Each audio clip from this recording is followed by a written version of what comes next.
2 मुलांची मम्मा झाल्यानंतर अशा कंडिशनला फेस करावं लागतं हे मी कधी विचार पण नव्हता केला. ते तुमच्यासोबत आज शेअर करते. पण त्याआधी जिरे ओव्याचं पाणी कसं तयार करायचं हे तुम्हाला सांगते. त्यासाठी एका पॅनमध्ये ना 1 ग्लास पाणी गरम केलेले आणि त्यामध्येच अर्धा चम्मच ओवा आणि अर्धा चम्मच आहे ना जिरे टाकलेले आहेत. बॉईल करून घेतलेले. असा कलर आणि अशी कन्सिस्टन्सी झाली पाहिजे.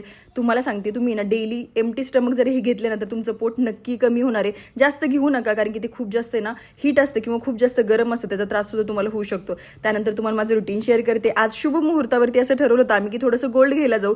गोलूला गोल्ड घेण्यासाठी गेलेलो होतो आणि ट्विस्ट खरा इथं सुरू झाला. आम्ही गाडीमध्ये बसलो आणि त्यानंतर मावचं रडगाणं सुरू झालं की माझ्यासाठी तुम्ही काहीच नाही घेतलं, सगळं गोलूसाठीच घेतलेलं आहे. लगेचच इथं कंपॅरिझन सुरू झालेलं होतं. त्यानंतर मला हे म्हटलं की चल तुझ्यासाठी पण काहीतरी घे. पण खरं सांगते 2 मुलांची मम्मा झाल्यानंतर प्रश्न पडला की ह्या दोघांना घेता घेताच एवढे पैसे खर्च झाले की परत विचारायला घेऊ का नको घेऊ. आणि हे नेकलेस एवढे प्रिटी वाटत होते ना, माऊला खूप जास्त आवडलेले होते. तिथं थोडंसं गोल्ड वगैरे खरेदी केली आणि परत घरी आलो आणि घरी येता येताना हे सामान घेऊन आलेले होते मी. आणि हे मुसली वगैरे मी रोज आहे ना डेली घेत असते किंवा रात्री सुद्धा घेत असते. Thanks for watching. बाय.